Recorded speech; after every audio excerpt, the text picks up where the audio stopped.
Okay, so it's week 8. We're on Learning Unit 7, and I was just going to basically just go through the lecture material, Learning Unit 7.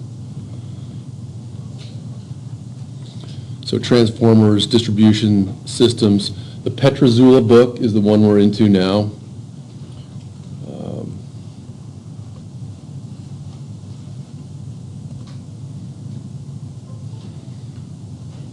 So chapter 3.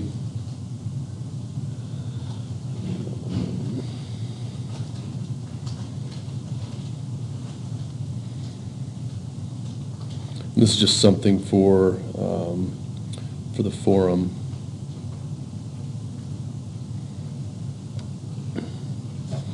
Overcurrent protection device. What's that going to be? Circuit breaker. Yeah, more or less. A circuit breaker. Hopefully not a fuse, and pretty straightforward. What are you trying to do with that? You don't want to let the amount of smoke out. Well, yeah, and here's one thing. Here's one thing I just want to cover, is to tie a few things together. So, if you go back to your power law, P equals IV,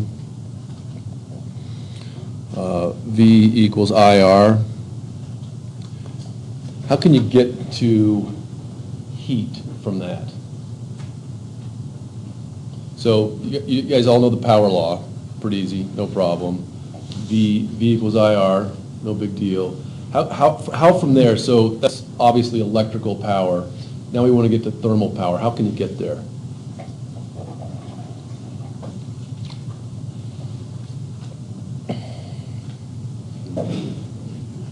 Well, we're going to be in watts. Yeah.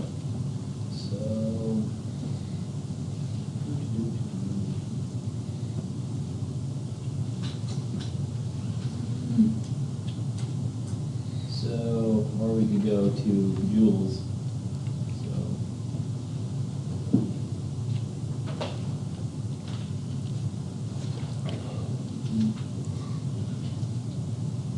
So do we want to turn it into BTUs or BTUs hour? You could turn it into BTUs. What we're going to do though is turn this into the units on the power don't really matter that much, but somehow we want to turn it into heat. So here's where I'm going with that. So P equals IV, and this could be measured in watts. It could be measured in BTUs per hour. Doesn't matter. But what I want to do with these two equations is just say P equals I. I'm going to take my V over here, throw that in. P equals I squared R. All of this turns into heat. So big current, through a wire is bad in general, but it's even worse because that's how quickly it's being turned into heat. And you jack up the resistance through a variety of factors. Could be corrosion, could be oxidation, and that's even more heat going through the thing. So, what's another name for this thing that I've just written up here? There's a couple names for it. Think energy storage and distribution for a second. I mean, what kind of loss is that? Efficiency loss. This is actually just transmission loss.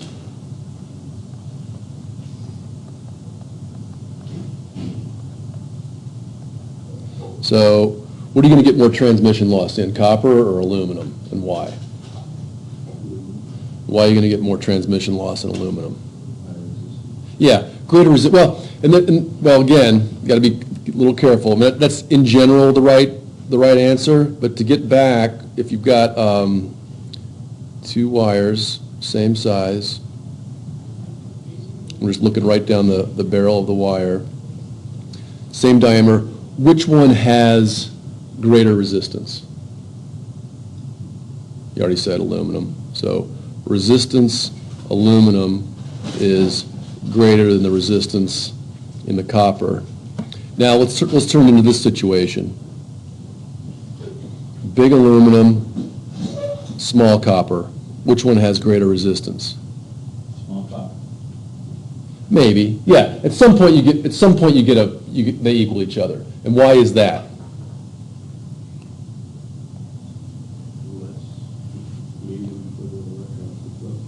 Yeah. So, and it gets back to that same thing. What's heavier, feathers or bowling balls? Well, it depends how much you have. So why is it that the aluminum, in this case, has a higher resistance? What's the other word we're looking for there in the material? Conductivity. Yeah, conductivity. What I'm looking for there is resistivity.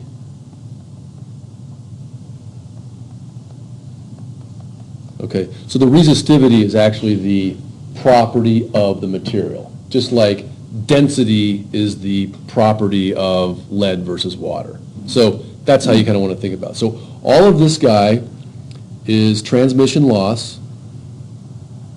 The whole point of having the overcurrent protection device is so it doesn't get too hot and start a fire. What'd you say? Releases the magic smoke. Yeah. Same difference. This is also just called joule heating. So back in the day, James Joule was doing his thing, trying to convince everyone that heat is actually energy. And I was like, no, you're crazy, man, it's not. He just stuck some wires with electricity into a big tank. It got hotter, like, where'd the energy go? There it is. So joule heating, transmission loss, overprotection device, all tied in together. Okay. Attached is the assignment. Let's just take a look at this guy. That was interesting.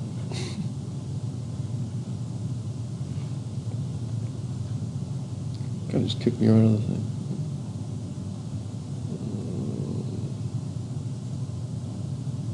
Do you guys get that too? Are you getting that on your? So Unit 7 assignment, then it says, I had difficulty attaching the assignment, so here it is, so here's the text. Okay. View question P48, view question 3. Ah, I see. Oh, I see. Okay, that's all I have. Okay, so here's your assignment, and that was just Troy's notes from last year. So, review the questions on page 48. Jess, you got your book here, so I'll take a look at those guys. Yeah, okay.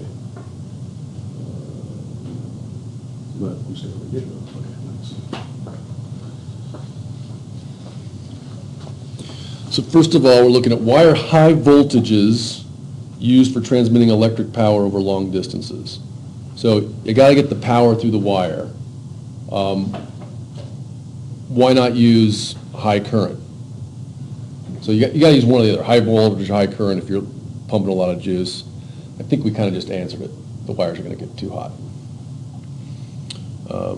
Here's another way of thinking of it, and I keep going back to the water analogy. So let's just instead, and it's similar, and I want to get back to this voltage versus current. It just keeps coming up.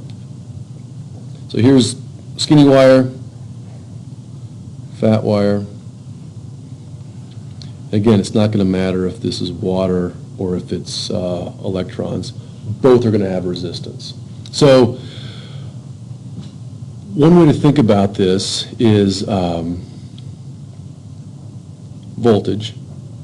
Another way to think about it is force. And if you remember, these are both called your across variables. And then inside the current, you're either going to have, I for current. In the case of force, what's a good variable for that? Sometimes Q is used, sometimes V is used, but instead let's just use mass. Let's just think of the mass of water flowing through, or trying to push a little marble through that wire. Same thing here. Voltage, force, you get your current, you get your mass. Now, going right back, we know that power equals volts times current. Power also equals force. And I'm going to write velocity there because that's the actual equation, but what's moving? Well, some mass is moving. That's why I wrote the little m there. With a smaller wire, a bigger voltage is just going to be necessary. Just like if you're going to do well, think of it, you can also think of it as a rifle, any kind of gun. Bigger force at this end of the barrel is going to, well, result in more energy coming out here. If you wanted to have the same power in a bigger barrel, you're going to have even more force, even more voltage at that end. So in a lot of ways, nice teeny little barrel is doing you a favor in terms of giving you more velocity for the same energy at one end. So hopefully that makes sense. So force and velocity, if you had the same force in that big barrel, your velocity at the end is not going to be as much because you didn't have as much energy in that gunpowder. Same deal with your electrons coming out of your motor. Think of it as water. Think of the top being the car wash with the pressure washer. There you go. Yeah. And the bottom being the garden hose. Same amount of water Right. flowing through. Right. Yeah, I like that one, pressure washer. Or even taking your thumb and sticking it over the end of the garden hose, you're going to get a higher velocity. Okay, so that's how to think about, because we don't see volts, we don't see current, but that's why I like to go with the garden hose. I like it. Okay, so that's how to think about that question. The next one, if 1 megawatt of electric power is to be transmitted at a voltage of 100 volts, calculate the amount of current. You guys can get that, no problem. Compare the type of AC power normally supplied to residential customers with that supplied to commercial and industrial customers. Where are we going with that?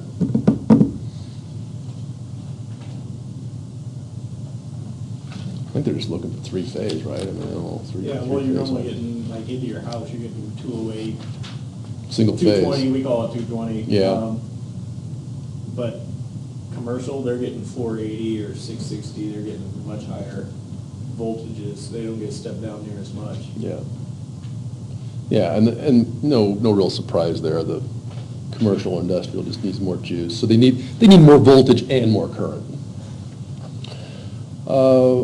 Outline the basic function of a unit substation. Basically just stepping down voltage. Because you've already sort of done, you've sort of done the, so here, if your plant is up here, your substation's down here, kind of already done the hard work of pushing those electrons a long ways with high voltage. Already discussed that. So your substation, another point is to lose as little of the electricity as possible. And that's what your transformers are doing. And we spent a few weeks ago covering Maxwell's laws. We know how the electrons moving through the wires end up inducing a magnetic field. That magnetic field hops through space and time over the other set of wires. So that's what's going on in the substation. This one I'm not 100%. List 3 factors taken into account in selecting conductors for feeders and branch circuits.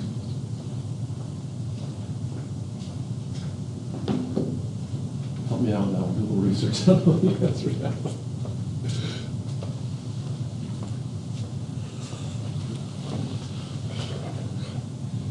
From where at? Where are you talking? Can you read that one more time, Jesse? Which one? I think it's feeders and branch circuits. It's how do you select conductors? It's Just figure 5. Yeah. Just read that one more time. List 3 factors taken into account in selecting conductors for feeders and branch circuits. That's like actually inside your building from where it crosses, comes from the step-down transformer, going to distribution panels. Yeah, because a lot of times you'll see aluminum coming in, but then copper going out. I'm thinking cost is gonna be one of them, but What question are you on? it's question 5 on page 48. Well, that's not, you want to be on page 52 for question 5. Review questions on page 48. I'm just right here. I was just going through all of them on Oh, page 48. okay. Question 5.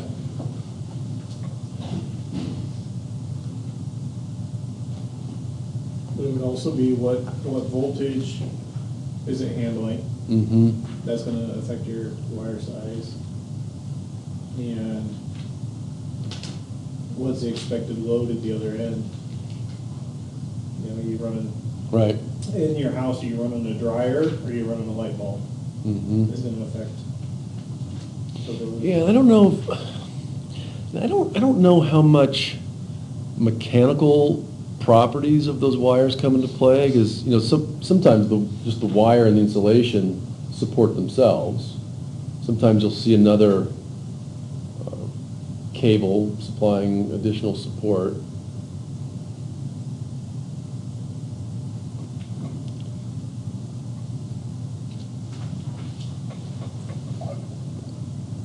I remember this question, I do remember that they do cover it in the chapter. The correct selection of conductors for feeders and branch circuits must take into account capacity, short circuit, and voltage drop requirements. Capacity? Ampacity, Ampacity, okay. Yeah. short circuit, and voltage drop requirements.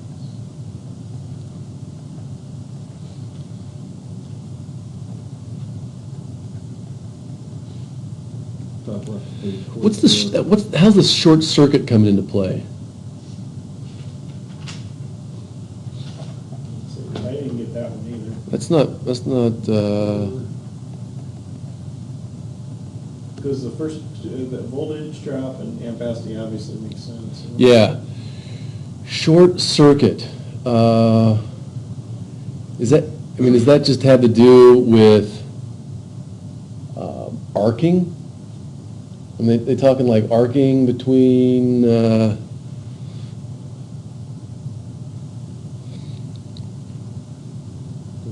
because I think ampacity just gets back to our P equals I squared R. I mean, How much water do you need? there's your ampacity right there. Voltage drop, well, again, you kind of got your AC versus DC to consider. If you're going a long distance, you're gonna want to go AC. So long, you're going AC. Short, you can get away with DC. Short circuit, though, is there anything more on short circuit? I don't see anything here. Yeah, it It just talks says- about ampacity, but that's all it talks about. I mean, when I think short circuit, I'm just thinking arcing. And in general, the arcing just depends on how far apart two things at different voltages are and what the breakdown voltage of the media is. There's a reason your power lines aren't right next to each other. Yeah. That's all I can think of on the short circuit. I mean, if you had, if you had a top view and you're looking at two conductors at different potentials, here comes your wind. That thing gets blowing, and these guys touch each other. There's your spark. That's all I can think of for short circuit. Well, then would short circuit be something to do with your heat then? Because you have, just Well- walk through the water analogy with your short circuit. Yeah. So if you short circuit a water hose, That's more open circuit. I mean, because if your heat, so if we go back to this, heat guy, eventually it gets hot enough, things just start melting, and now you got an open circuit. I'm thinking more, okay, everything's running along just fine, wind comes along, blows your two wires together. Now you got a short circuit. You've got a high voltage thing touching a low voltage thing, almost no resistance between them, and you blow. Too much current in one spot. Is that what they're talking about for the short circuit, is like, what panel is it going to, or what type of circuit breaker or protection? I would think so. They must be talking about what protection does that line need when you're, the three different things you're thinking about there. Yeah. Like a circuit breaker or a relay or a. Oh, there we go. Maybe it could also just be the speed at which you'd like it to react. You don't want it to be fast acting when you might actually have. Startup load versus running load. Yeah, and even, I'm also thinking, if you have too many GFCIs in your house, they become annoying. They're there for safety. I mean, they're there to turn off when something goes wrong, but sometimes they're a little too safe. Plugging in like an air compressor to one of those that isn't, like about, let's call it 25 gallons. Yeah. They pop like they're going out of style. Yeah, that's exactly what's happening in my back patio. All right, so what's the next one here? Just like old times, review questions on page 52. What is question 5 on page 52? Kickstart that one. Step down transformer with turns ratio of 10 to 1, has 120 volts AC applied to a primary coil winding. 3 ohm load resistor is connected across the secondary coil. Yeah. Assuming ideal transformer conditions, calculate the following. Oh, that was last week's. I think, well, I think 9.5 amp? I think just like old times. Yeah. It's pretty simple. I mean, let's do it again. Not a whole lot to it. You like using that one to say? Yeah. Somebody give me the transformer equation, just like old times. I don't have my old time book. When you can't remember it, and I don't remember it either, you kind of have to go back to the physics. So let me take a shot at it and then tell me if I'm right or not. So I'm gonna draw a primary.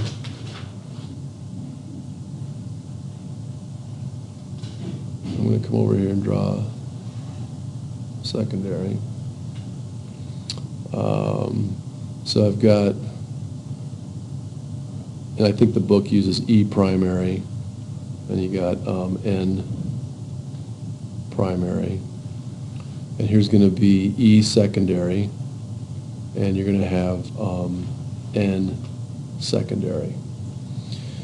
So we know E primary, first of all, in general, is high voltage, greater than E secondary, your step down, your low, right?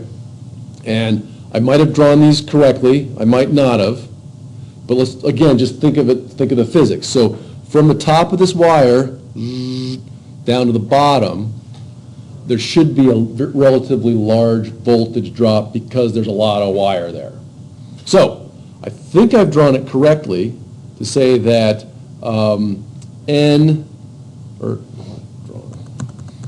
hello, mouth, connect to hand, okay. N primary should be greater than N secondary.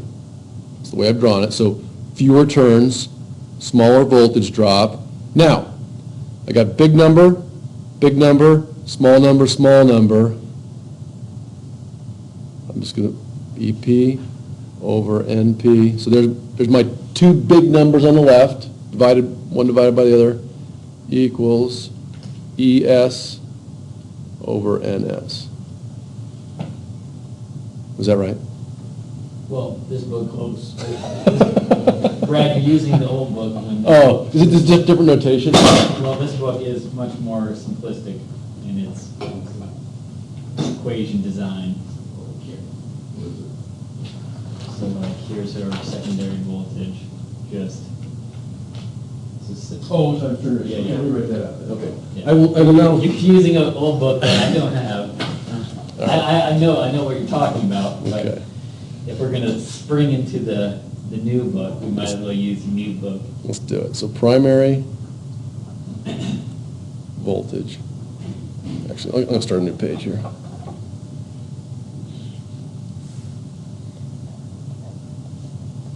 primary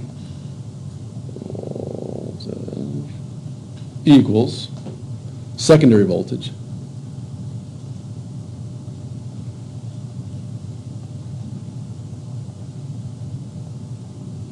times turn ratio. Okay, now, so what I'm looking at here is E primary equals E secondary, and I'll just call this the TR. So now we just have to figure out what the TR is. Given for our problem. Turns TR is ratio. Also NP over NS. There we go. TR equals number turns primary Yep. over number turns secondary. Almost done translating. Equals NP over NS. So TR equals, so let's substitute that then. EP equals ES NP NS. Okay, here's the magic moment. Divide both sides by NP. What do we get? EP over NP equals ES over NS. Nice. I think that's what we had a second ago. Okay, so again, I went right back to the physics of the problem. And you know, in some cases, it's great to memorize the formulas, right? And obviously, none of us in the room had the thing memorized. I kind of just went back to the fundamental physics, looked at the problem, wrote it out best I could. We went to another textbook where instead of using the algebraic terms, just the name of it was primary voltage, secondary voltage, turns ratio. We didn't know with the turns ratio, and is the turns ratio ever going to be 1? Yeah, I It mean, actually is, there are. yeah, I mean, your transformer doesn't really, it doesn't clean up the sine wave at all. Power filters are one-to-one, okay. because all they do is by using Oh. inductance each time, it takes the noise Takes out. the wave out, Yeah, sure, I mean, okay, that's- yeah. Yeah, for your board, so like Yeah. on these boards right there, you have one-to-one. There you go, yeah. And so special case of a transformer, power filter, just cleans it up. Yep. So like Interesting. right in that power supply up there, you can see it. Yeah, Amplify So- will have quite a few transformers that are just one. 1-to-1, yeah. And that's more, would you use that in a signal as well, or more in power? I'm just trying to, okay. Yeah, there's a one, you can see a one-to-one. In general, most power transformers, no point in having a 1-to-1. Yeah, so that's like, you're talking about for computers that need a really, Clean signal. Yeah. So in this case, the turns ratio is typically going to be greater than 1, the way it's defined in Petrozilla. All right, then what else are we looking at here? Troubleshooting scenarios, page 59. Answer question numero uno. the control transformer of a cross-the-line three-phase motor starter is tested and found to have an open in the secondary winding. Discuss what would occur if an attempt were made to temporarily operate the control system directly from 2 of the 3-phase supply lines. Good question. Well, that's why they had to put 3 transformers on a 3-phase building, right? So you can still use 2 of the phases if one of the transformers goes bad. Yeah, is there a drawing associated with that guy? Probably gonna have to go back to this.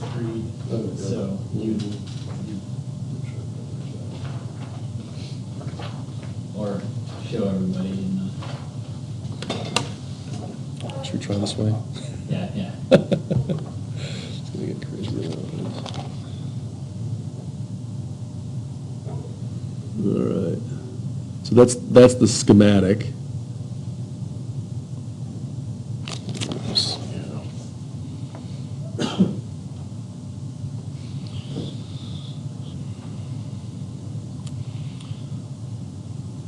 I've got the question, one of them's open.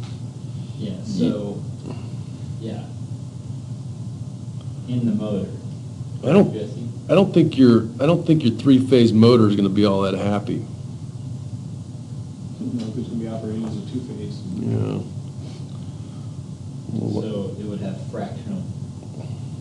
fraction of its normal. I mean, it might work, but your three-phase motor's gonna get wobbly. Because of the way the phases work, so Yep. they're Yeah, syncing. yeah, so you're at so you're now, when instead of being 120, 120, and 120, if one of your phases goes out, you're gonna be 240 away from the next Yeah. band. And if you and from the way this is drawn up, I mean, if your single-phase motor was still connected to one of the working phases, it's not gonna know the difference. Just the complete, the motor operation would just be hindered,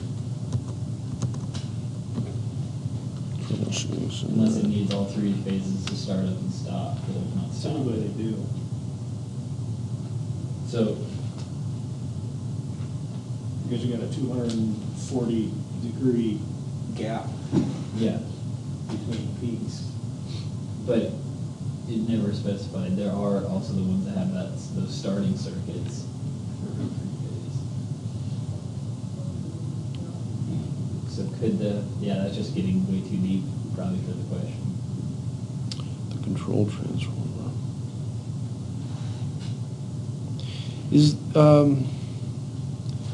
So remind me what the difference between the control transformer and the current transformer is. Is the control transformer, For the control Pick- circuit.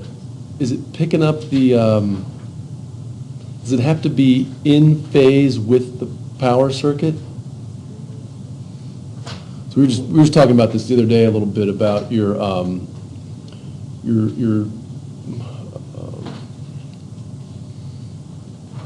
three-phase inverters having to be in phase with whatever's coming to the building. So is that what your control transformer's doing?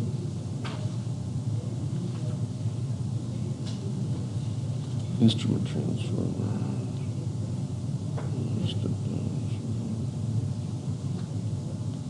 Auto transformer, variable auto transformer.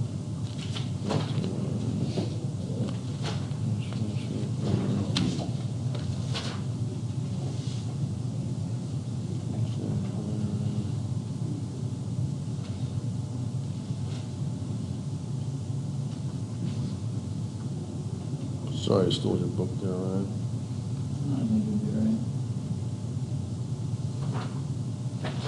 I think, in my mind, the only thing, if your control transformer is just being part of the control circuit. So unless your three-phase going into the motor is also on the same circuit, your control system just wouldn't allow that phase that it's controlling to go into the motor. Yeah, I'll just read this one little bit from the book. It says, the control transformer secondary, so the secondary coils in the control transformer, can be grounded or ungrounded. When grounding is provided, the X2 side of the control common to the coils must be grounded at the control transformer. This will ensure that an accidental ground in the control circuit will not start the motor or make the stop button or control inoperative. An additional requirement for all control transformers is that they be protected by fuses or circuit breakers. Depending on the installation, this protection can be placed on the primary, secondary, or both sides of the transformer. Figure 329.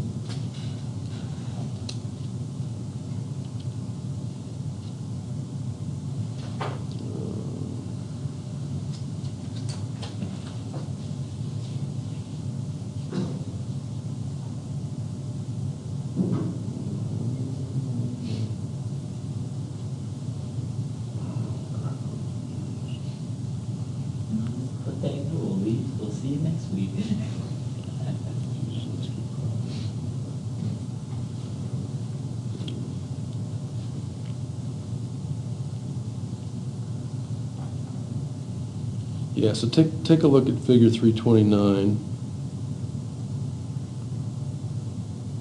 And the description there is right on pages 54, 55.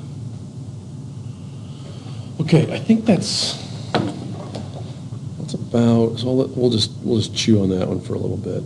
Any, anything else for this week? Let's just take a look. Did you have another question or two, or? No, I think we'll be able to hammer it out. Okay. I just glanced at the reading, so. Okay.